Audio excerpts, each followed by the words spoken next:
ਸਤਿ ਸ੍ਰੀ ਅਕਾਲ। ਤੁਸੀਂ ਪੰਜਾਬਿਸਤਾਨ ਟੀਵੀ ਦੇਖ ਰਹੇ ਹੋ। ਮੈਂ ਤੁਹਾਡੇ ਨਾਲ ਸੁਖਵਿੰਦਰ ਸਿੰਘ, ਮੇਰੇ ਨਾਲ ਸਿਆਸੀ ਮਾਹਰ ਡਾਕਟਰ ਭੀਮਿੰਦਰ ਸਿੰਘ ਮੌਜੂਦ ਨੇ। ਗੱਲਬਾਤ ਕਰਾਂਗੇ ਪੰਜਾਬ ਦੇ ਸਿਆਸੀ ਨਿਜ਼ਾਮ ਦੇ ਉੱਤੇ। ਚਰਚਾ ਇਸ ਕਰਕੇ ਬਣਦੀ ਹੈ ਕਿ 2022 ਦੀਆਂ ਚੋਣਾਂ ਸਿਰ ਦੇ ਉੱਤੇ ਨੇ ਅਤੇ ਹੁਣ ਤੱਕ ਜਿੰਨੀਆਂ ਵੀ ਸਿਆਸੀ ਪਾਰਟੀਆਂ ਨੇ ਉਹ ਸਾਰੀਆਂ ਲੋਕਾਂ ਨੂੰ ਸਬਜ਼ ਬਾਗ ਦਿਖਾ ਰਹੀਆਂ ਨੇ।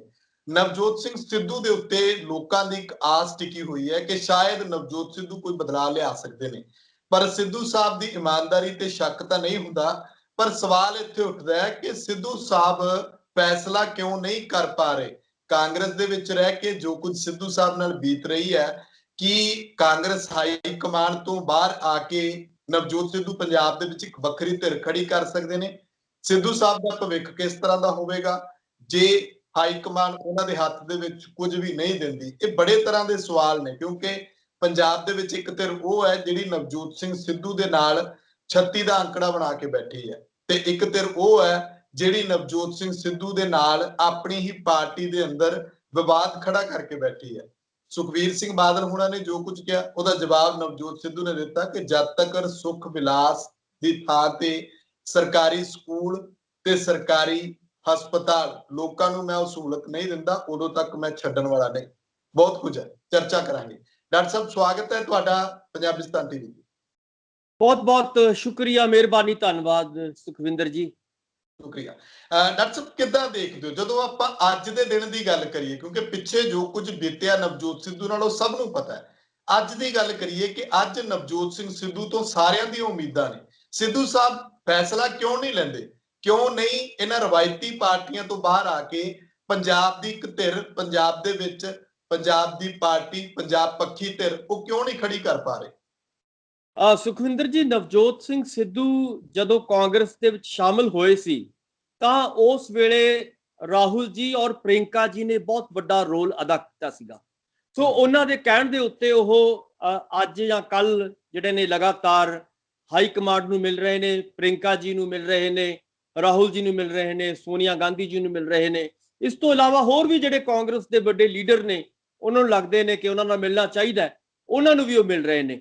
ਸੋ ਇੱਕ ਪਾਸੇ ਤਾਂ ਇਸ ਤਰ੍ਹਾਂ ਦੀ ਕਾਰਵਾਈ ਚੱਲ ਰਹੀ ਹੈ, ਦੂਜੇ ਪਾਸੇ ਜਿਹੜੀ ਤੁਸੀਂ ਗੱਲ ਕਰ ਰਹੇ ਹੋ ਕਿ ਜਿਹੜੀ ਪੰਜਾਬ ਦੀ ਕਾਂਗਰਸ ਹੈ ਉਹਦੇ ਵਿੱਚ ਸਿੱਧੂ ਹੋਰਾਂ ਦੇ ਖਿਲਾਫ ਬੜੇ ਲੰਮੇ ਸਮੇਂ ਤੋਂ, ਜੇ ਆਪਾਂ ਕਹੀਏ ਕਿ ਜਦੋਂ ਇਹਨਾਂ ਨੇ ਜੁਆਇਨ ਕੀਤਾ ਸੀਗਾ ਉਸ ਵੇਲੇ ਤੋਂ ਹੀ ਬਹੁਤ ਸਾਰੀਆਂ ਜਿਹੜੀਆਂ ਧਿਰਾਂ ਨੇ, ਬਹੁਤ ਸਾਰੇ ਗਰੁੱਪ ਨੇ, ਉਹਨਾਂ ਦੇ ਨਾਲ ਉਹਨਾਂ ਦਾ 36 ਦਾ ਅੰਕੜਾ ਰਿਹਾ। ਖਾਸ ਤੌਰ ਤੇ ਜੇ ਆਪਾਂ ਇੱਥੇ ਗੱਲ ਕਰਨੀ ਹੋਵੇ ਤਾਂ ਕੈਪਟਨ ਅਮਰਿੰਦਰ ਸਿੰਘ ਦੀ ਕੋਟੜੀ ਹੈ, ਉਹਨਾਂ ਦਾ ਧੜਾ ਹੈ ਜਿਹੜਾ ਕਿ ਸਿੱਧੂ ਦਾ ਨਾਂ ਲੈਣਾ ਪਸੰਦ ਨਹੀਂ ਕਰਦਾ। ਦੂਸਰੇ ਪਾਸੇ ਰਵਨੀਤ ਬਿੱਟੂ ਜੀ ਨੇ, ਦੂਜੇ ਪਾਸੇ ਪ੍ਰਤਾਪ ਸਿੰਘ ਬਾਜਵਾ ਹੋਰੀ ਜਿਹੜੇ ਨੇ ਉਹ ਕਦੇ ਵੀ ਨਵੇਂ ਆਏ, ਬਾਹਰੋਂ ਆਏ, ਮਤਲਬ ਨਵਜੋਤ ਸਿੰਘ ਸਿੱਧੂ ਨੂੰ ਆਪਣਾ ਪ੍ਰਧਾਨ ਕਦੇ ਵੀ ਜਿਹੜਾ ਹੈਗਾ ਉਹ ਉਹਨਾਂ ਨੂੰ ਮਨਜ਼ੂਰ ਨਹੀਂ ਹੋਏਗਾ। ਸੋ ਇਸ ਤਰ੍ਹਾਂ ਦੇ ਬਹੁਤ ਸਾਰੇ ਗਰੁੱਪ ਨੇ ਜਿਹੜੇ ਕਿ ਆਪਣੇ ਆਪ ਨੂੰ ਕਾਂਗਰਸ ਦੇ ਵਿੱਚ ਟਕਸਾਲੀ ਕਾਂਗਰਸੀ ਕਹਾਉਂਦੇ ਆ ਔਰ ਉਹਨਾਂ ਨੂੰ ਲੱਗਦਾ ਹੈ ਕਿ ਸਾਡਾ ਹੱਕ ਕਾਂਗਰਸ ਦੇ ਉੱਤੇ ਜ਼ਿਆਦਾ ਹੈ। ਇਸ ਕਰਕੇ ਜਿਹੜਾ ਵੀ ਬੰਦਾ ਬਾਹਰਲੀਆਂ ਪਾਰਟੀਆਂ ਚ ਆਉਂਦਾ ਹੈ ਉਹਨਾਂ ਨੂੰ ਹਜੇ ਲਾਈਨ ਚ ਲੱਗਣਾ ਚਾਹੀਦਾ ਹੈ ਔਰ ਅਜੇ ਉਹਨਾਂ ਨੂੰ ਜਿਹੜੀ ਹੈਗੇ ਵੱਡੇ ਅਹੁਦੇ, ਖਾਸ ਤੌਰ ਤੇ ਜਿਹਦਾ ਤੁਸੀਂ ਜ਼ਿਕਰ ਕਰ ਰਹੇ ਹੋ, ਜੇ ਪ੍ਰਧਾਨਗੀ ਮਿਲਦੀ ਹੈ, ਪ੍ਰਧਾਨਗੀ ਵੀ ਉਹਨਾਂ ਨੂੰ ਹੋ ਸਕਦਾ ਕਿ ਉਹਦੇ ਉੱਤੇ ਰੌਲਾ ਪਾਉਣ। ਜੇਕਰ ਉਹਨਾਂ ਨੂੰ 22 ਦੇ ਵਿੱਚ ਮੁੱਖ ਮੰਤਰੀ ਦਾ ਚਿਹਰਾ ਬਣਾਇਆ ਜਾਂਦਾ ਹੈ ਉਹਦੇ ਕਰਕੇ ਵੀ ਜਿਹੜੀਆਂ ਸਮੱਸਿਆਵਾਂ ਪੰਜਾਬ ਕਾਂਗਰਸ ਦੇ ਵਿੱਚ ਆ ਸਕਦੀਆਂ ਨੇ। ਸੋ ਇਸ ਕਰਕੇ ਇਹ ਗੱਲ ਜਿਹੜੀ ਹੈਗੀ ਆ ਇੱਥੇ ਖੜੀ ਹੈ। ਪਰ ਇਹਦੇ ਵਿੱਚ ਹਾਈ ਕਮਾਂਡ ਦਾ ਜਿਹੜਾ ਰੋਲ ਹੋਏਗਾ ਉਹਦੇ ਬਹੁਤ ਵੱਡਾ ਰੋਲ ਹੋਏਗਾ।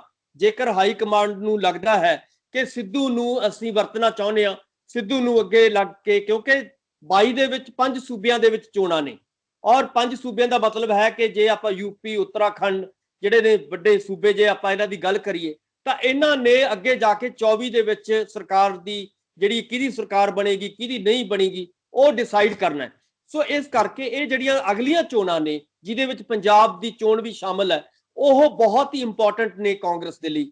ਹੁਣ ਸਵਾਲ ਪੈਦਾ ਹੁੰਦਾ ਹੈ ਕਿ ਕਾਂਗਰਸ ਦੇ ਲਈ 24 ਦੀਆਂ ਚੋਣਾਂ ਦੇ ਵਿੱਚ ਜਾਂ 22 ਦੀਆਂ ਚੋਣਾਂ ਦੇ ਵਿੱਚ ਕਿਹੜਾ ਵੱਡਾ ਚਿਹਰਾ ਹੋ ਸਕਦਾ ਹੈ। ਤਾਂ ਹਾਈ ਕਮਾਂਡ ਨੂੰ ਲੱਗਦਾ ਹੈ ਕਿ ਨਵਜੋਤ ਸਿੰਘ ਸਿੱਧੂ ਜਿਹੜੇ ਨੇ ਕੈਪਟਨ ਸਾਹਿਬ ਦੇ ਮੁਕਾਬਲੇ ਇੱਕ ਵੱਡੇ ਚਿਹਰੇ, ਜਿਹੜੇ ਨੇ ਵੱਧ ਸੀਟਾਂ ਸਾਨੂੰ ਬਾਹਰਲੇ ਤੌਰ ਤੇ, ਜੇ ਆਪਾਂ ਨੈਸ਼ਨਲ ਲੈਵਲ ਦੀ ਕਾਂਗਰਸ ਦੀ ਗੱਲ ਕਰੀਏ ਜਾਂ ਯੂਪੀ ਦੇ ਵਿੱਚ ਕਾਂਗਰਸ ਦੀ ਗੱਲ ਕਰੀਏ, ਉਹਦੇ ਵਿੱਚ ਉਹਨਾਂ ਨੂੰ ਵੱਧ ਸੀਟਾਂ ਜਿਤਾ ਸਕਦੇ ਨੇ। ਉਹਦਾ ਕਾਰਨ ਇਹ ਹੈ ਕਿ ਨਵਜੋਤ ਸਿੰਘ ਦਾ ਜਿਹੜਾ ਚਿਹਰਾ ਹੈ ਉਹ ਇਕੱਲੇ ਪੰਜਾਬ ਲੈਵਲ ਦਾ ਨਹੀਂ, ਉਹ ਇੱਕ ਇੰਟਰਨੈਸ਼ਨਲ ਔਰ ਨੈਸ਼ਨਲ ਲੈਵਲ ਦਾ ਚਿਹਰਾ ਹੈ। ਲੋਕ ਉਹਨਾਂ ਨੂੰ ਜਾਣਦੇ ਨੇ, ਲੋਕ ਉਹਨਾਂ ਨੂੰ ਸੁਣਨਾ ਚਾਹੁੰਦੇ ਨੇ, ਲੋਕ ਉਹਨਾਂ ਦੇ ਨਾਲ ਗੱਲਬਾਤ ਕਰਨਾ ਚਾਹੁੰਦੇ ਨੇ। ਸੋ ਇੱਕ ਜਾਣਿਆ ਪਛਾਣਿਆ ਚਿਹਰਾ ਹੈ, ਫੇਮਸ ਚਿਹਰਾ ਉਹਨਾਂ ਨੂੰ ਮਿਲਿਆ ਹੋਇਆ ਹੈ।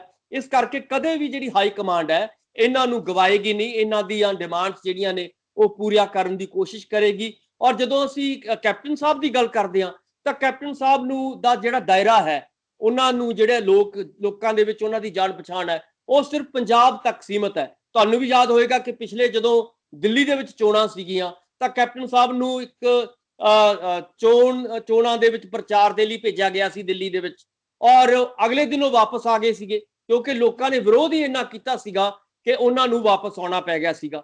ਸੋ ਇਸ ਕਰਕੇ ਕੈਪਟਨ ਸਾਹਿਬ ਕਦੇ ਵੀ ਨੈਸ਼ਨਲ ਲੈਵਲ ਤੇ ਕਾਂਗਰਸ ਦਾ ਚਿਹਰਾ ਨਹੀਂ ਬਣ ਸਕੇ। ਸੋ ਹੁਣ ਕਿਉਂਕਿ ਕੈਪਟਨ ਸਾਹਿਬ ਆਪਣੀ ਪਾਰੀ ਖੇਡ ਚੁੱਕੇ ਨੇ, ਉਹਨਾਂ ਨੂੰ ਲੱਗਦਾ ਸੀਗਾ ਪਿਛਲੇ ਦਿਨਾਂ ਦੇ ਵਿੱਚ ਉਹਨਾਂ ਨੇ ਕਿਹਾ ਸੀਗਾ ਕਿ ਮੇਰੀ ਆਖਰੀ ਪਾਰੀ ਹੈ, ਔਰ ਆਖਰੀ ਪਾਰੀ ਉਹ ਖੇਡ ਚੁੱਕੇ ਨੇ। ਪਰ ਉਹਨਾਂ ਦੇ ਜਿਹੜੀ ਕੋਟਰੀ ਹੈ ਉਹ ਉਹਨਾਂ ਨੂੰ ਅੱਗੇ ਲਾਉਣਾ ਚਾਹੁੰਦੀ ਹੈ। ਉਹ ਕਹਿੰਦੀ ਹੈ ਕਿ ਸਾਡਾ ਸਭ ਦਾ ਨਾਰਾ ਸਾਂਝਾ ਨਾਰਾ ਕੈਪਟਨ ਦੁਬਾਰਾ। ਸੋ ਇਸ ਕਰਕੇ ਇੱਥੇ ਗੱਲ ਜਿਹੜੀ ਹੈਗੀ ਆ ਫਸੀ ਹੋਈ ਹੈ। ਹੁਣ ਸਵਾਲ ਪੈਦਾ ਹੁੰਦਾ ਹੈ ਕਿ ਹਾਈ ਕਮਾਂਡ ਕੀ ਫੈਸਲਾ ਕਰਦੀ ਹੈ। ਕੀ ਹਾਈ ਕਮਾਂਡ ਨੂੰ ਕੈਪਟਨ ਸਾਹਿਬ ਪਸੰਦ ਹੋਣਗੇ ਜਾਂ ਨਵਜੋਤ ਸਿੰਘ ਸਿੱਧੂ ਪਸੰਦ ਹੋਣਗੇ? ਜੋ ਮੈਨੂੰ ਲੱਗ ਰਿਹਾ ਹੈ ਉਹਦੇ ਵਿੱਚ ਹਾਈ ਕਮਾਂਡ ਜਿਹੜੀ ਹੈਗੀ ਖਾਸ ਤੌਰ ਤੇ ਰਾਹੁਲ ਜੀ ਔਰ ਪ੍ਰਿੰਕਾ ਜੀ ਉਹ ਚਾਹਣਗੇ ਕਿ 22 ਦੇ ਵਿੱਚ ਕੈਪਟਨ ਸਾਹਿਬ ਦੀ ਬਜਾਏ ਨਵਜੋਤ ਸਿੰਘ ਸਿੱਧੂ ਕਾਂਗਰਸ ਦਾ ਚਿਹਰਾ ਬਣਨ।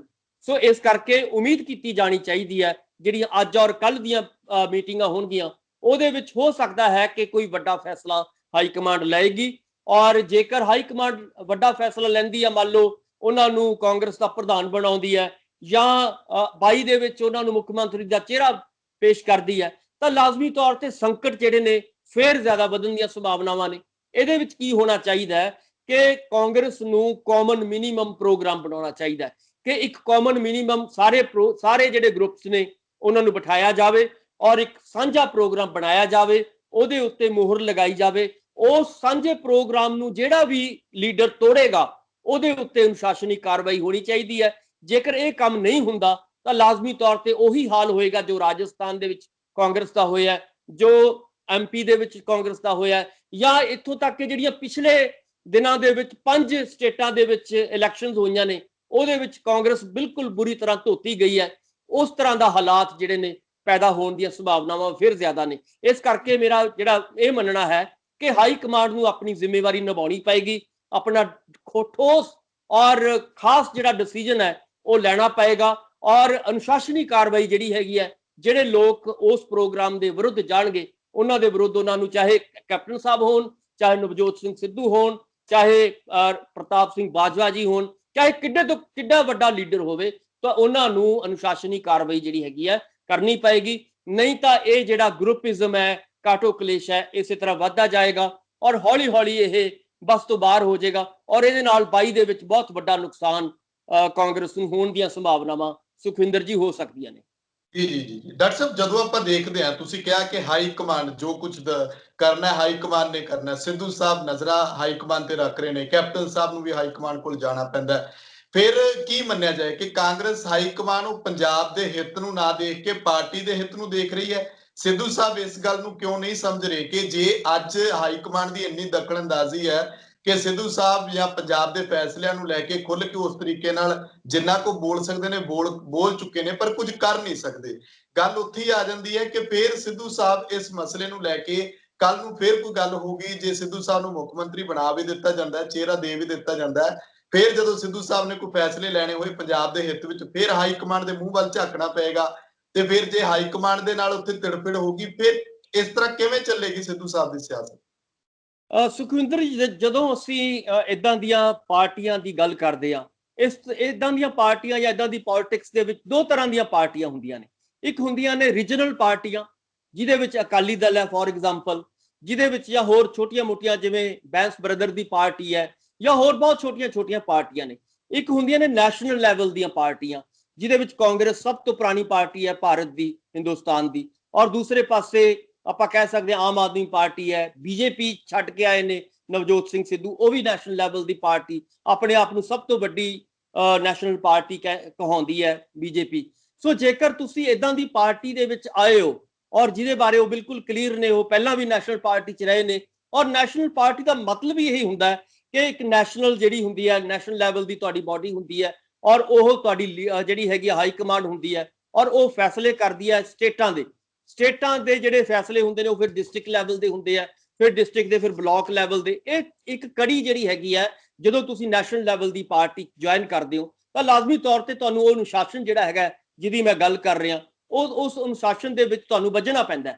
ਸੋ ਇਸ ਕਰਕੇ ਉਹ ਮਜਬੂਰੀ ਹੈ ਨਵਜੋਤ ਸਿੰਘ ਸਿੱਧੂ ਦੀ ਜਾਂ ਕਿਸੇ ਦੀ ਵੀ, ਈਵਨ ਕੈਪਟਨ ਸਾਹਿਬ ਦੀ। ਕੈਪਟਨ ਸਾਹਿਬ ਨੇ ਵੀ ਆਪਾਂ ਨੂੰ ਪਤਾ ਹੈ ਕਿ ਪਿਛਲੇ ਦਿਨਾਂ ਜਦੋਂ ਉਹ ਦਿੱਲੀ ਦੇ ਵਿੱਚ ਗਏ ਸੀਗੇ ਤਾਂ ਉਹਨਾਂ ਨੇ ਬਹੁਤ ਕੋਸ਼ਿਸ਼ ਕੀਤੀ ਹਾਈ ਕਮਾਂਡ ਨੂੰ ਮਿਲਣ ਦੀ, ਪਰ ਉਹਨਾਂ ਨੂੰ ਮਿਲਾਇਆ ਨਹੀਂ ਗਿਆ ਉਹਨਾਂ ਦੇ ਨਾਲ। ਸੋ ਇਸ ਕਰਕੇ ਇਹ ਗੱਲ ਪੱਕੀ ਹੈ ਕਿ ਜੇ ਤੁਸੀਂ ਨੈਸ਼ਨਲ ਲੈਵਲ ਦੀ ਪਾਰਟੀ ਦੇ ਵਿੱਚ ਜੁਆਇਨ ਕੀਤਾ ਹੋਇਆ ਹੈ, ਉਹਦੇ ਮੈਂਬਰ ਹੋ, ਤਾਂ ਤੁਹਾਨੂੰ ਲਾਜ਼ਮੀ ਤੌਰ ਤੇ ਉਹ ਜਿਹੜੀ ਨੈਸ਼ਨਲ ਲੈਵਲ ਦੀ ਕਮੇਟੀ ਹੈ ਉਹਦੇ ਅੱਗੇ ਉਹਦੇ ਫੈਸਲਿਆਂ ਨੂੰ ਮੰਨਣਾ ਪਏਗਾ। ਜੇਕਰ ਤੁਸੀਂ ਜਿਵੇਂ ਇਸ਼ਾਰਾ ਕਰ ਰਹੇ ਹੋ, ਜੇਕਰ ਉਹਨਾਂ ਦੇ ਫੈਸਲਿਆਂ ਨੂੰ ਨਹੀਂ ਮੰਨਦੇ ਤਾਂ ਤੁਹਾਨੂੰ ਹੋ ਸਕਦਾ ਹੈ ਕਿ ਬਾਹਰ ਦਾ ਰਸਤਾ ਦਿਖਾ ਦਿੱਤਾ ਜਾਏ ਜਾਂ ਤੁਹਾਡੇ ਉੱਤੇ ਅਨੁਸ਼ਾਸਨੀ ਕਾਰਵਾਈ ਕੀਤੀ ਜਾ ਸਕੇ। ਸੋ ਇਸ ਕਰਕੇ ਹੋ ਸਕਦਾ ਹੈ ਕਿ ਇਹ ਸੰਭਾਵਨਾਵਾਂ ਜਿਵੇਂ ਤੁਸੀਂ ਕਹਿੰਦੇ ਹੋ ਕਿ ਨਵਜੋਤ ਸਿੰਘ ਸਿੱਧੂ ਹੋਰਾਂ ਨੂੰ ਆਉਣ ਵਾਲੇ ਦਿਨਾਂ ਦੇ ਵਿੱਚ ਆ ਸਕਦੀਆਂ ਨੇ। ਪਰ ਫਿਲਹਾਲ ਆਪਾਂ ਜਿਸ ਅੱਜ ਮਸਲੇ ਤੇ ਗੱਲ ਕਰ ਰਹੇ ਹਾਂ ਉਹਦੇ ਵਿੱਚ ਇਹੀ ਹੈ ਕਿ ਉਹਨਾਂ ਨੂੰ ਹਾਈ ਕਮਾਂਡ ਦੇ ਫੈਸਲੇ ਦੇ ਅਨੁਸਾਰ ਹੀ ਚੱਲਣਾ ਪਏਗਾ। ਜਿਹੜਾ ਵੀ ਹਾਈ ਕਮਾਂਡ ਫੈਸਲਾ ਕਰੇਗੀ ਉਹ ਉਹਨਾਂ ਨੂੰ ਮੰਨਣਾ ਪਏਗਾ। ਜੇਕਰ ਉਹ ਫੈਸਲਾ ਨਹੀਂ ਮੰਨਦੇ ਤਾਂ ਲਾਜ਼ਮੀ ਤੌਰ ਤੇ ਉਹਦਾ ਨੁਕਸਾਨ ਨਵਜੋਤ ਸਿੰਘ ਸਿੱਧੂ ਨੂੰ ਪਾਰਟੀ ਦੇ ਵਿੱਚ ਰਹਿ ਕੇ ਹੋ ਸਕਦਾ ਹੈ। ਸੋ ਦੂਜੇ ਪਾਸੇ ਜਿਹੜੀ ਤੁਸੀਂ ਗੱਲ ਕਰ ਰਹੇ ਹੋ ਕਿ ਉਹ ਪਾਰਟੀ ਚੋਂ ਬਾਹਰ ਆ ਕੇ ਇੱਕ ਨਵਾਂ ਧੜਾ ਕਿਉਂ ਨਹੀਂ ਕੋਸ਼ਿਸ਼ ਕਰਦੇ, ਉਹਨਾਂ ਨੇ ਪਿਛਲੇ ਵਾਰੀ ਵੀ ਤੁਹਾਨੂੰ ਯਾਦ ਹੋਏਗਾ ਬਹੁਤ ਕੋਸ਼ਿਸ਼ ਕੀਤੀ। ਬੈਂਸ ਬ੍ਰਦਰ ਵੀ ਉਹਨਾਂ ਨੇ ਨਾਲ ਰਲਾਏ, ਪ੍ਰਗਟ ਸਿੰਘ ਵੀ ਉਹਨਾਂ ਦੇ ਨਾਲ ਸੀਗੇ, ਬਹੁਤ ਕੋਸ਼ਿਸ਼ ਕੀਤੀ ਪਰ ਉਹ ਕਾਮਯਾਬ ਨਹੀਂ ਹੋ ਸਕੇ। ਕਿਉਂਕਿ ਏਦਾਂ ਕੋਈ ਵੀ ਪਾਰਟੀ ਜਦੋਂ ਹੁੰਦੀ ਹੈ, ਈਵਨ ਖਹਿਰਾ ਸਾਹਿਬ ਨੇ ਵੀ ਤੁਹਾਨੂੰ ਯਾਦ ਹੋਏਗਾ ਕਿ ਉਹਨਾਂ ਨੇ ਵੀ ਵੱਖ-ਵੱਖ ਧੜਿਆਂ ਨੂੰ ਮਿਲਾ ਕੇ ਪਾਰਟੀ ਬਣਾਈ ਸੀ ਪਰ ਚੱਲੀ ਨਹੀਂ ਹੈ। ਸੋ ਇਸ ਕਰਕੇ ਜੇ ਇਦਾਂ ਦੀਆਂ ਪਾਰਟੀਆਂ ਜਾਂ ਇਦਾਂ ਦੇ ਧੜੇ ਛੋਟੇ-ਮੋਟੇ ਫॉर ਦਾ ਟਾਈਮ ਬੀਇੰਗ ਬਣਦੇ ਨੇ, ਉਹ ਆਟੋਮੈਟਿਕਲੀ ਹੌਲੀ-ਹੌਲੀ ਲੋਕ ਉਹਨਾਂ ਨੂੰ ਪ੍ਰਵਾਨ ਨਹੀਂ ਕਰਦੇ ਔਰ ਅਖੀਰ ਨੂੰ ਕੀ ਹੁੰਦਾ ਕਿ ਉਹ ਚੀਜ਼ਾਂ ਖਿਲਰ ਜਾਂਦੀਆਂ ਨੇ ਔਰ ਨਿਕਲਦਾ ਉਹਦੇ ਵਿੱਚੋਂ ਕੁਝ ਨਹੀਂ ਹੈ। ਸੋ ਇਹ ਨਵਜੋਤ ਸਿੰਘ ਸਿੱਧੂ ਇਸ ਗੱਲ ਨੂੰ ਭੁਗਤ ਚੁੱਕੇ ਨੇ ਔਰ ਉਹਨਾਂ ਨੂੰ ਵੀ ਪਤਾ ਹੈ ਕਿ ਮੇਰੀ ਪਾਰਟੀ ਜਿਹੜੀ ਹੈਗੀ ਇਕੱਲੇ ਤੌਰ ਤੇ ਜੇ ਮੈਂ ਕੋਸ਼ਿਸ਼ ਵੀ ਕਰਾਂਗਾ ਤਾਂ ਨਹੀਂ ਬਣੇਗੀ, ਜੇ ਬਣ ਵੀ ਜਾਏਗੀ ਤਾਂ ਉਹਨੂੰ ਲੋਕ ਐਕਸੈਪਟ ਨਹੀਂ ਕਰਨਗੇ, ਮੇਰੀ ਹਾਰ ਹੋ ਜਾਏਗੀ। ਇਸ ਕਰਕੇ ਉਹ ਪਾਰਟੀ ਦਾ ਸਹਾਰਾ ਲੈਂਦੇ ਨੇ। ਸੋ ਇਸ ਕਰਕੇ ਜਿੰਨਾ ਲੋਕਾਂ ਦੀ ਪਾਰਟੀ ਦੇ ਉੱਤੇ, ਕਾਂਗਰਸ ਦੇ ਉੱਤੇ ਇਸ ਵੇਲੇ ਪਕੜ ਹੈ, ਨੈਚੁਰਲੀ ਉਸ ਨੂੰ ਹਾਈ ਕਮਾਂਡ ਅਸੀਂ ਕਹਿੰਦੇ ਆ ਔਰ ਹਾਈ ਕਮਾਂਡ ਫੈਸਲੇ ਕਰਦੀ ਹੈ ਔਰ ਫੈਸਲੇ ਤੁਹਾਨੂੰ ਇਦਾਂ ਦੇ ਲੀਡਰਾਂ ਨੂੰ ਮੰਨਣੇ ਪੈਂਦੇ ਨੇ। ਜੇ ਉਹ ਨਹੀਂ ਮੰਨਦੇ ਤਾਂ ਲਾਜ਼ਮੀ ਤੌਰ ਤੇ ਉਹਨਾਂ ਨੂੰ ਪਾਰਟੀ ਜਿਹੜੀ ਹੈਗੀ ਬਾਹਰ ਦਾ ਰਸਤਾ ਦਿਖਾ ਦਿੰਦੀ ਹੈ। ਸੋ ਇਸ ਤਰ੍ਹਾਂ ਦਾ ਫੈਸਲਾ ਮੈਨੂੰ ਨਹੀਂ ਲੱਗਦਾ ਕਿ ਨਵਜੋਤ ਸਿੰਘ ਸਿੱਧੂ ਕਰਨਗੇ।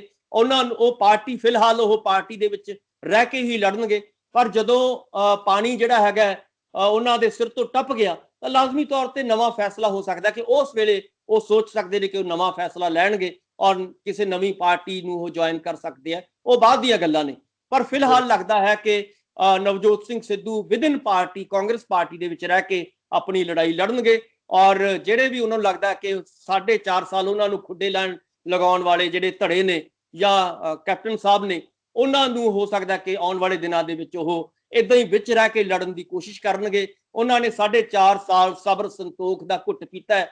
ਸੋ ਇਸ ਕਰਕੇ ਉਸ ਸਬਰ ਸੰਤੋਖ ਨੂੰ ਫਲ ਮਿਲੇਗਾ। ਉਮੀਦ ਕੀਤੀ ਜਾਣੀ ਚਾਹੀਦੀ ਹੈ ਕਿ ਉਹਨਾਂ ਦੀ ਜਿਹੜੀ ਇੱਛਾ ਹੈ 22 ਦੇ ਵਿੱਚ ਇੱਕ ਮੁੱਖ ਮੰਤਰੀ ਦੇ ਤੌਰ ਤੇ ਚਿਹਰਾ ਬਣਨ ਦੀ ਜਾਂ ਪਾਰਟੀ ਦਾ ਪ੍ਰਧਾਨ ਬਣਨ ਦੀ, ਉਹ ਜ਼ਰੂਰ ਹੋ ਸਕਦਾ ਹੈ ਕਿ ਆਉਣ ਵਾਲੇ ਦਿਨਾਂ ਦੇ ਵਿੱਚ ਪੂਰੀ ਹੋਣ ਦੀਆਂ ਸੰਭਾਵਨਾਵਾਂ ਫਿਲਹਾਲ ਲੱਗ ਰਹੀਆਂ ਨੇ। ਸੁਖਵਿੰਦਰ ਜੀ ਬਿਲਕੁਲ ਬਿਲਕੁਲ ਬਿਲਕੁਲ ਡਾਕਟਰ ਸਾਹਿਬ, ਜਦੋਂ ਆਪਾਂ ਗੱਲ ਕਰ ਰਹੇ ਸੀ ਕਿ ਨਹੀਂ ਇਸ ਤਰ੍ਹਾਂ ਹੋ ਸਕਦਾ ਹਾਈ ਕਮਾਂਡ ਤੋਂ ਬਾਹਰ ਆ ਕੇ ਸਿੱਧੂ ਸਾਹਿਬ ਕੋਈ ਇਹੋ ਜਿਹਾ ਕਦਮ ਚੁੱਕਣ ਜਿਹਦੇ ਨਾਲ ਜਿਹੜਾ ਉਹ ਮਤਲਬ ਕਿ ਇੱਕ ਨਾਰਾਜ਼ਗੀ ਹਾਈ ਕਮਾਂਡ ਦੀ ਝੱਲਣੀ ਪਏ, ਤੇ ਦੂਜਾ ਇਹ ਕਿ ਪੰਜਾਬ ਦੇ ਵਿੱਚ ਲੋਕਾਂ ਦੇ ਵਿੱਚ ਜਿਹੜਾ ਤੁਸੀਂ ਕਿਹਾ ਕਿ ਖਹਿਰਾ ਸਾਹਿਬ ਹੋਣਾ ਨੇ ਆ ਕੇ ਬਹੁਤ ਕੋਸ਼ਿਸ਼ ਕੀਤੀ, ਸਿੱਧੂ ਸਾਹਿਬ ਪਹਿਲਾਂ ਆਏ ਆਵਾਜ਼ ਪੰਜਾਬ ਪਾਰਟੀ ਇੱਕ ਲਹਿਰ ਬਣਾ ਕੇ, ਉਹਦੇ ਨਾਲ ਵੀ ਕੋਈ ਗੱਲ ਨਹੀਂ ਬਣੀ। ਪਰ ਕੀ ਦਿੱਲੀ ਤੇ ਪੰਜਾਬ ਦੀ ਸਿਆਸਤ ਜਾਂ ਦਿੱਲੀ ਤੇ ਪੰਜਾਬ ਦੇ ਲੋਕਾਂ ਦੀ ਮਾਨਸਿਕਤਾ ਦੇ ਵਿੱਚ ਫਰਕ ਕਿੱਥੇ ਦੇਖੀਏ ਆਪਾਂ? ਉੱਥੇ ਕੇਜਰੀਵਾਲ ਸਾਹਿਬ ਨੇ ਹੰਭਲਾ ਮਾਰਿਆ ਪਹਿਲੀ ਵਾਰ ਦੇ ਵਿੱਚ, ਭਾਵੇਂ ਕਾਂਗਰਸ ਨਾਲ ਗੱਠਜੋੜ ਕਰਕੇ ਆਏ ਤੇ ਫਿਰ ਉਸ ਤੋਂ ਬਾਅਦ ਆਪਣੇ ਤੌਰ ਦੇ ਉੱਤੇ ਆ ਗਏ ਕੁਝ ਮਹੀਨਿਆਂ ਬਾਅਦ ਹੀ, ਤੇ ਬੜਾ ਕੁਝ ਉੱਥੇ ਬਦਲਾਅ ਦੇਖਣ ਨੂੰ ਮਿਲਿਆ। ਲੋਕਾਂ ਦੀ ਸੋਚ ਦਾ ਵੀ ਪਤਾ ਲੱਗਿਆ ਕਿ ਲੋਕ ਵਾਕਈ ਚਾਹੁੰਦੇ ਨੇ ਕਿ ਇਮਾਨਦਾਰ ਸਿਆਸਤਦਾਨ, ਇਮਾਨਦਾਰ ਧਿਰ ਜਿਹੜੀ ਆ ਉਹ ਅੱਗੇ ਆਵੇ ਤਾਂ ਕਿ ਅਸੀਂ ਉਹਨਾਂ ਨੂੰ ਚੁਣੀਏ। ਕੀ ਪੰਜਾਬ ਦੇ ਵਿੱਚ ਇਮਾਨਦਾਰ ਸਿਆਸਤਦਾਨਾਂ ਦੀ ਜਾਂ ਇਮਾਨਦਾਰ ਲੋਕਾਂ ਦੀ ਘਾਟ ਨਵਜੋਤ ਸਿੱਧੂ ਨੂੰ ਮਹਿਸੂਸ ਹੁੰਦੀ ਹੈ? ਤਾਂ ਹੀ ਨਹੀਂ ਉਹ ਇਸ ਤਰ੍ਹਾਂ ਕਦਮ ਚੁੱਕਣ ਦੇ ਲਈ ਤਿਆਰ। ਜੇ ਕੇਜਰੀਵਾਲ ਸਾਹਿਬ ਦਿੱਲੀ ਦੇ ਵਿੱਚ ਇਸ ਤਰ੍ਹਾਂ ਆਪਣੀ ਸਿਆਸਤ ਕਰਕੇ ਤੀਜੀ ਵਾਰ ਸਰਕਾਰ ਬਣਾ ਸਕਦੇ ਨੇ, ਤਾਂ ਪੰਜਾਬ ਦੇ ਵਿੱਚ ਨਵਜੋਤ ਸਿੱਧੂ ਕਿਉਂ ਨਹੀਂ? ਸੁਖਵਿੰਦਰ ਜੀ ਦੇਖੋ, ਜਦੋਂ ਅਸੀਂ ਨਵਜੋਤ ਸਿੰਘ ਸਿੱਧੂ ਜੀ ਬਾਰੇ ਗੱਲ ਕਰਦੇ ਹਾਂ, ਖੁਦ ਇਮਾਨਦਾਰ ਇਨਸਾਨ ਨੇ, ਕੋਈ ਸ਼ੱਕ ਨਹੀਂ ਹੈ। ਪ੍ਰਗਟ ਸਿੰਘ ਜੀ ਬਹੁਤ ਇਮਾਨਦਾਰ ਨੇ, ਬਾਕੀ ਵੀ ਹੋ ਸਕਦਾ ਹੈ ਕਿ ਕੁਝ ਲੋਕ ਇਮਾਨਦਾਰ ਹੋਣ, ਪਰ ਜਿਹੜੀ ਪਾਰਟੀ ਹੈ ਇੱਥੇ ਤੁਹਾਨੂੰ ਇਹਨਾਂ ਪਾਰਟੀਆਂ ਦੀ ਹਕੀਕਤ ਔਰ ਇਹਨਾਂ ਦੇ ਇਤਿਹਾਸ ਨੂੰ ਸਮਝਣਾ ਪਏਗਾ।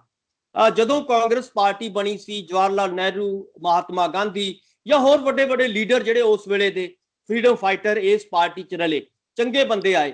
ਹੌਲੀ ਹੌਲੀ ਕੀ ਹੋ ਗਿਆ ਕਿ ਜਿਵੇਂ ਅਕਾਲੀ ਦਲ ਦੇ ਵਿੱਚ ਤੁਸੀਂ ਦੇਖੋਗੇ ਕਿ 90 ਤੋਂ ਬਾਅਦ ਇਹਦੇ ਵਿੱਚ ਜਿਹੜੇ ਭ੍ਰਿਸ਼ਟ ਨੇਤਾ ਸੀਗੇ, ਇਹ ਬਿਲਕੁਲ ਵੱਖਰੀ ਤਰ੍ਹਾਂ ਦੇ ਨੇਤਾ ਆਉਣੇ ਸ਼ੁਰੂ ਹੋ ਗਏ। ਇਸੇ ਤਰ੍ਹਾਂ ਕਾਂਗਰਸ ਪਾਰਟੀ ਦੇ ਵਿੱਚ ਵੀ ਤੁਸੀਂ ਦੇਖੋਗੇ ਕਿ ਜਿਉਂ-ਜਿਉਂ ਸਮਾਂ ਬੀਤਦਾ ਗਿਆ, ਤਿਉਂ-ਤਿਉਂ ਇਹ ਪਾਰਟੀਆਂ ਭ੍ਰਿਸ਼ਟ ਹੁੰਦੀਆਂ ਗਈਆਂ, ਕਰਪਟ ਹੁੰਦੀਆਂ ਗਈਆਂ, ਔਰ ਇਸੇ ਕਰਕੇ ਲੋਕਾਂ ਨੇ ਇਹਨਾਂ ਨੂੰ ਖੁੱਡੇ ਲਾਉਣਾ ਸ਼ੁਰੂ ਕੀਤਾ, ਲੋਕਾਂ ਨੇ ਇਹਨਾਂ ਨੂੰ ਨਾਪਸੰਦ ਕਰਨਾ ਸ਼ੁਰੂ ਕੀਤਾ। ਔਰ ਉਹੀ ਪਾਰਟੀ ਜਿਹੜੀ ਕਾਂਗਰਸ ਪਾਰਟੀ, ਜਿਹੜੀ ਮੈਂ ਕਹਿ ਰਿਹਾ ਕਿ ਹਿੰਦੁਸਤਾਨ ਦੀ ਸਭ ਤੋਂ ਪੁਰਾਣੀ ਪਾਰਟੀ ਹੈ, ਅੱਜ ਉਹ ਕੀ ਹੈ ਕਿ ਵਿਰੋਧੀ ਧਿਰ ਦੀ ਜਿਹੜੀ ਰੋਲ ਹੈ ਉਹ ਵੀ ਅਦਾ ਨਹੀਂ ਕਰ ਪਾ ਰਹੀ। ਅੱਜ ਅਸਮਾਨ ਨੂੰ ਛੂ ਰਹੀਆਂ ਨੇ ਡੀਜ਼ਲ ਔਰ ਪੈਟਰੋਲ ਦੀਆਂ ਜਿਹੜੀਆਂ ਨੇ ਕੀਮਤਾਂ, ਪਰ ਉਹਦੇ ਪਿੱਛੇ ਜਿਹੜੀ ਵਿਰੋਧੀ ਧਿਰ ਹੈ ਕਾਂਗਰਸ ਨੂੰ ਹੋਣਾ ਚਾਹੀਦਾ ਸੀਗਾ, ਔਰ ਉਹ ਹੋ ਨਹੀਂ ਰਿਹਾ। ਅੱਜ ਆਪਾਂ ਨੂੰ ਕਿੱਥੇ ਦਿਖ ਰਹੀ ਆ ਕਾਂਗਰਸ ਸੜਕਾਂ ਦੇ ਉੱਤੇ। ਸੋ ਅੱਜ ਨਤੀਜਾ ਇਹਦਾ ਕਾਰਨ ਕੀ ਹੈ ਕਿ ਏਸੀਆਂ 'ਚ ਬੈਠਣ ਵਾਲੇ ਲੀਡਰ ਜਿਹੜੇ ਨੇ ਜਾਂ ਕਮਰਿਆਂ 'ਚ ਬੈਠ ਕੇ ਗੱਲਾਂ ਕਰਨ ਵਾਲੇ ਲੀਡਰ ਜਿਹੜੇ ਨੇ, ਉਹ ਇਹਨਾਂ ਦੇ ਪਾਰਟੀਆਂ ਦੇ ਵਿੱਚ ਭਰਤੀ ਹੋ ਗਏ, ਪੈਸਿਆਂ ਵਾਲੇ ਭਰਤੀ ਹੋ ਗਏ, ਔਰ ਜਿਹੜੇ ਮਾਫੀਆ ਜਿਹੜਾ ਸੀਗਾ ਚਲਾਉਣ ਵਾਲੇ ਲੋਕ ਸੀਗੇ, ਉਹ ਇਹਦੇ ਵਿੱਚ ਪੈਸਾ ਲਾਉਣ ਲੱਗੇ ਪਾਰਟੀਆਂ ਦੇ ਵਿੱਚ। ਔਰ ਇਸ ਕਰਕੇ ਜਿਹੜੀਆਂ ਕਾਰਪੋਰੇਟ ਘਰਾਣੇ ਜਿਹੜੇ ਉਹਨਾਂ ਦੇ ਲੋਕ ਜਿਹੜੇ ਸੀਗੇ, ਉਹ ਇਹਨਾਂ ਵੱਡੀਆਂ ਪਾਰਟੀਆਂ 'ਚ ਸ਼ਾਮਲ ਹੋ ਗਏ। ਸੋ ਉਹਦਾ ਨਤੀਜਾ ਕੀ ਨਿਕਲਿਆ ਕਿ ਇਹ ਪਾਰਟੀਆਂ ਹੌਲੀ ਹੌਲੀ ਲੋਕਾਂ ਤੋਂ ਵੱਖਰੀਆਂ ਹੁੰਦੀਆਂ ਗਈਆਂ, ਔਰ ਇਹਦੇ ਨਾਲ ਕੀ ਹੋ ਗਿਆ ਕਿ ਲੋਕਾਂ ਦਾ ਮੋਹ ਭੰਗ ਹੋਣਾ ਸ਼ੁਰੂ ਹੋ ਗਿਆ। ਲੋਕਾਂ ਨੇ ਇਹਨਾਂ ਦੀ ਬਜਾਏ ਬੀਜੇਪੀ ਵਰਗੀ ਜਿਹੜੀ ਫਾਸ਼ੀਵਾਦੀ ਪਾਰਟੀ ਹੈ, ਜਿਹੜੀ ਆਪਣੇ ਆਪ ਨੂੰ ਹਿੰਦੂਤਵ ਦਾ ਜਿਹੜਾ ਏਜੰਡਾ ਲੈ ਕੇ ਆਉਂਦੀ ਹੈ, ਲੋਕਾਂ ਨੇ ਉਹਨਾਂ ਨੂੰ ਵੋਟਾਂ ਪਾਤੀਆਂ, ਪਰ ਉਹ ਲੋਕਾਂ ਨੇ ਕਾਂਗਰਸ ਨੂੰ ਨੇੜੇ ਨਹੀਂ ਲਾਇਆ।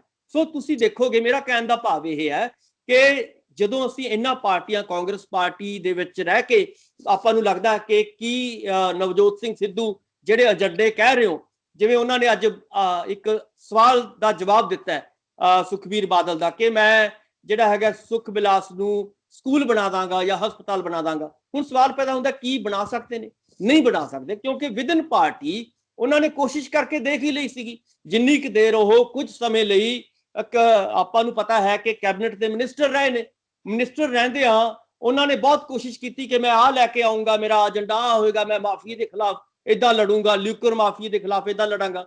ਪਰ ਕੀ ਹੋਇਆ? ਨਿਕਲਿਆ ਕੁਝ ਵੀ ਨਹੀਂ। ਅਖੀਰ ਨੂੰ ਕੀ ਹੋ ਗਿਆ? ਉਹਨਾਂ ਨੂੰ ਅਸਤੀਫਾ ਦੇਣ ਕੇ ਬਾਹਰ ਆਉਣਾ ਪਿਆ, ਕਿਉਂਕਿ ਨਹੀਂ ਸੀ ਕਰ ਸਕੇ। ਸੋ ਮੇਰਾ ਕਹਿਣ ਦਾ ਮਤਲਬ ਹੈ ਕਿ ਇਦਾਂ ਦੀਆਂ ਪਾਰਟੀਆਂ ਦੇ ਵਿੱਚ ਜਿਹੜੀਆਂ ਹੁਣ ਕਰਪਟ ਪਾਰਟੀਆਂ ਹੋ ਚੁੱਕੀਆਂ ਨੇ, ਉਹਦੇ ਵਿੱਚ ਤੁਸੀਂ ਜੇ ਸਹੀ ਏਜੰਡਾ ਵੀ ਲੈ ਕੇ ਆਓਗੇ, ਉਹ ਸੰਭਵ ਨਹੀਂ ਹੈ, ਕਿਉਂਕਿ ਉਹ ਆਪਣੇ ਆਪ 'ਚ ਪ੍ਰੋਬਲਮ ਨੇ। ਜਿੰਨਾ ਪਾਰਟੀਆਂ ਨੇ ਸਮੱਸਿਆਵਾਂ ਪੈਦਾ ਕੀਤੀਆਂ ਨੇ, ਕੀ ਉਹ ਸਮੱਸਿਆਵਾਂ ਹੱਲ ਕਰ ਸਕਦੀਆਂ ਨੇ? ਕਦੇ ਵੀ ਨਹੀਂ ਕਰ ਸਕਣਗੀਆਂ, ਕਿਉਂਕਿ ਉਹਨਾਂ ਨੇ ਤਾਂ ਆਪ ਹੀ ਪੈਦਾ ਕੀਤੀਆਂ ਨੇ। ਮਾਫੀਆ ਕੌਣ ਲੈ ਕੇ ਆਇਆ? ਅਕਾਲੀ ਦਲ, ਬੀਜੇਪੀ ਪਹਿਲਾਂ ਲੈ ਕੇ ਆਈ ਹੈ, ਹੁਣ ਕਾਂਗਰਸ ਦਾ ਲੈ ਕੇ ਆਇਆ। ਸੋ ਇਸ ਕਰਕੇ ਇਹ ਸਾਰੀਆਂ ਚੀਜ਼ਾਂ ਨੇ ਇਹਨਾਂ ਪਾਰਟੀਆਂ ਨੇ ਪੈਦਾ ਕੀਤੀਆਂ ਨੇ। ਪਰ ਕਿਉਂਕਿ ਨਵਜੋਤ ਸਿੰਘ ਸਿੱਧੂ ਜੀ ਇਮਾਨਦਾਰੀ ਦੇ ਨਾਲ ਕੋਸ਼ਿਸ਼ ਕਰ ਰਹੇ ਨੇ, ਉਹਨਾਂ ਨੂੰ ਇੱਕ ਵਾਰੀ ਜ਼ਰੂਰ ਉਹਨਾਂ ਨੂੰ ਲੱਗੂਗਾ ਕਿ ਮੈਨੂੰ ਮੌਕਾ ਮਿਲਣਾ ਚਾਹੀਦਾ, ਮੈਨੂੰ ਮੌਕਾ ਦਿਓ ਕਿ ਮੈਂ ਸੁਧਾਰ ਕਰ ਲਵਾਂਗਾ। ਪਰ ਜਿੱਥੋਂ ਤੱਕ ਸੁਧਾਰ ਹੋਣ ਦੀ ਸੰਭਾਵਨਾ ਹੈ, ਉਹ ਨਵੀਂ ਪਾਰਟੀ ਦਾ ਕਰ ਸਕਦੀ ਹੈ। ਜਿਵੇਂ ਤੁਸੀਂ ਦਿੱਲੀ ਦੀ ਐਗਜ਼ਾਮਪਲ ਦਿੱਤੀ ਹੈ ਕੇਜਰੀਵਾਲ ਸਾਹਿਬ ਦੀ, ਕੇਜਰੀਵਾਲ ਸਾਹਿਬ ਦੀ ਪੂਰੀ ਟੀਮ ਚੇਂਜ ਹੋਈ ਹੈ।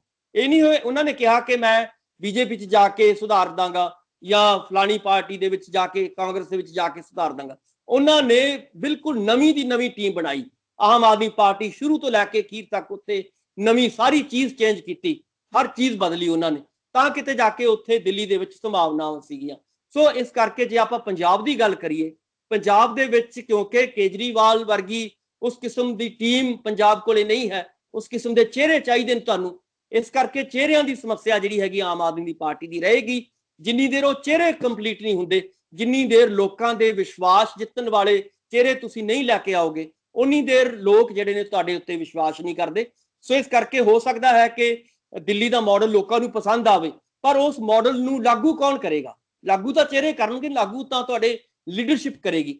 ਜੇ ਤੁਹਾਡੇ ਕੋਲੇ ਚੰਗੀ ਲੀਡਰਸ਼ਿਪ ਨਹੀਂ ਹੈ ਤਾਂ ਲਾਜ਼ਮੀ ਤੌਰ ਤੇ ਲੋਕ ਜਿਹੜੇ ਨੇ ਮਜਬੂਰ ਹੋਣਗੇ। ਜਿਵੇਂ ਪਿਛਲੇ ਵਾਰੀ ਕਾਂਗਰਸ ਜਾਣ ਲਈ ਮਜਬੂਰ ਹੋਏ, ਕਾਂਗਰਸ ਨੂੰ ਵੋਟਾਂ ਪਾਉਣ ਲਈ ਮਜਬੂਰ ਹੋਏ, ਇਸੇ ਤਰ੍ਹਾਂ ਹੁਣ ਵੀ ਲੋਕ ਮਜਬੂਰ ਹੋਣਗੇ। ਸੋ ਇਸ ਕਰਕੇ ਆਮ ਆਦਮੀ ਪਾਰਟੀ ਨੂੰ ਚਿਹਰੇ ਦੇਣੇ ਪੈਣਗੇ, ਲੀਡਰ ਅੱਗੇ ਲੈ ਕੇ ਆਉਣੇ ਪੈਣਗੇ ਬਿਲਕੁਲ ਨਵੀਂ ਤਰ੍ਹਾਂ ਦੀ ਸਿਆਸਤ ਜਿਹੜੀ ਹੈਗੀ ਹੈ ਇੱਥੇ ਦਿੱਲੀ ਦੇ ਵਾਂਗ ਸ਼ੁਰੂ ਕਰਨੀ ਪਏਗੀ। ਹਾਂ, ਪਰ ਪੰਜਾਬ ਦੇ ਲੋਕ ਜਿਹੜੇ ਨੇ ਉਹ ਚਾਹੁੰਦੇ ਜ਼ਰੂਰ ਨੇ, ਉਹ ਤੀਸਰਾ ਬਦਲ ਇਸ ਵੇਲੇ ਚਾਹੁੰਦੇ ਨੇ। ਦੋਨਾਂ ਰਵਾਇਤੀ ਪਾਰਟੀਆਂ ਤੋਂ ਉਹਨਾਂ ਦਾ ਮੋਹ ਭੰਗ ਹੋ ਚੁੱਕਿਆ ਹੈ, ਇਸ ਕਰਕੇ ਨਵੀਂ ਕੋਈ ਪਾਰਟੀ ਜਿਹੜੀ ਹੈਗੀ ਇੱਥੇ ਲੋਕਾਂ ਦੀ ਮੰਗ ਹੈ। ਔਰ ਪਿਛਲੇ ਵਾਰੀ ਉਹਨਾਂ ਨੇ 4 MP ਦਿੱਤੇ ਸੀ, ਤੁਹਾਨੂੰ ਯਾਦ ਹੋਏਗਾ। ਫਿਰ 22 ਸੀਟਾਂ ਜਿਹੜੀਆਂ ਸੀਗੀਆਂ ਵਿਰੋਧੀ ਧਿਰ ਦੇ ਤੌਰ ਤੇ ਦਿੱਤੀਆਂ। ਇਹ ਆਪਣੇ ਆਪ 'ਚ ਬਹੁਤ ਵੱਡੀ ਗੱਲ ਸੀਗੀ। ਸੋ ਆਉਣ ਵਾਲੇ ਸਮੇਂ ਦੇ ਵਿੱਚ ਜੇਕਰ ਆਮ ਆਦਮੀ ਪਾਰਟੀ ਚੰਗਾ ਬਦਲ ਦੇਣ ਦੇ ਵਿੱਚ ਕਾਮਯਾਬ ਹੁੰਦੀ ਹੈ ਤਾਂ ਲਾਜ਼ਮੀ ਤੌਰ ਤੇ ਪੰਜਾਬ ਦੇ ਲੋਕਾਂ ਦੇ ਲਈ, ਜਿਵੇਂ ਦਿੱਲੀ ਦੇ ਵਿੱਚ ਨਵਾਂ ਬਦਲ ਉੱਥੇ ਆਇਆ, ਉਸੇ ਤਰ੍ਹਾਂ ਇੱਥੇ ਵੀ ਆ ਸਕਦਾ ਹੈ, ਸੰਭਾਵਨਾਵਾਂ ਹੈਗੀਆਂ ਨੇ। ਪਰ ਜਿਵੇਂ ਨਵਜੋਤ ਸਿੰਘ ਸਿੱਧੂ ਜੀ ਕੋਸ਼ਿਸ਼ ਕਰ ਰਹੇ ਨੇ ਕਿ ਮੈਂ ਪਾਰਟੀ 'ਚ ਰਹਿ ਕੇ, ਕਾਂਗਰਸ 'ਚ ਰਹਿ ਕੇ ਇੱਥੇ ਤਬਦੀਲੀ ਕਰ ਦਾਂਗਾ, ਉਹਦੀਆਂ ਸੰਭਾਵਨਾਵਾਂ ਮੈਨੂੰ ਨਜ਼ਰ ਬਹੁਤੀਆਂ ਨਹੀਂ ਆ ਰਹੀਆਂ।